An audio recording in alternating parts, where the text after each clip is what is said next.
Tinuldukan na nga ni Kim Chu ang lahat ng haka-haka ng mga netizens patungkol sa estado ng kanyang puso sa ngayon. Narito ang buong detalye.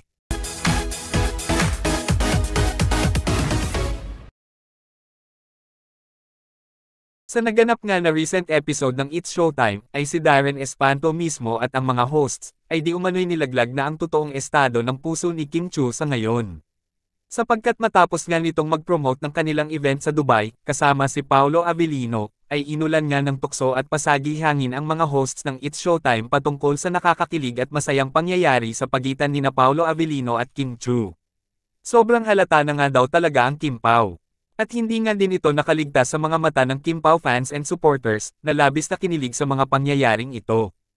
At dahil nga daw dito, ay tinuldukan na nga di umano ni Kim Chu ang mga haka-haka at spekulasyon ng mga netizens sa pamamagitan ng pagbubura ng kanilang mga photos and videos ng ex-boyfriend, na si Sian Lim, sa kanyang Instagram account.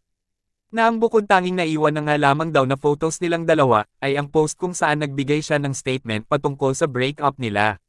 Ngunit, maliban nga daw doon, ay nawala na ang ibang photos ng ex sa kanyang Instagram account. Maaaring nakahide lamang ang mga ito, o pwede din namang permanente ng binura ni Kim Chu. Ang iba nga, ay iniisip na baka ito na nga daw ang simula ng paghilom ni Kim Chu sa nangyaring heartbreak niya. At di umano'y baka ready na muli ang puso ni Kim para sa kanyang Mr. Right. O di kaya'y marahil, ay ayon nga sa mga fans and supporters, na baka matagal nang nakilala ni Kim si Mr. Right, at ito nga marahil ay si Paolo Avellino.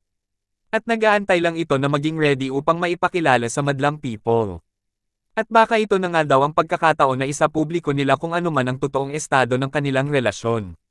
Sobrang nakakatuwa nga daw ito para sa mga fans ng Chinite Princess, dahil finally nga daw, ay pinalaya na ni Kim ang lahat ng sakit at kirot sa puso niya na dulot ng kanyang ex-boyfriend. Marahil ito na nga daw ang unang hakbang sa panibagong magmamay-ari ng kanyang puso. Kayo, anong masasabi nyo tungkol dito? Just comment down below.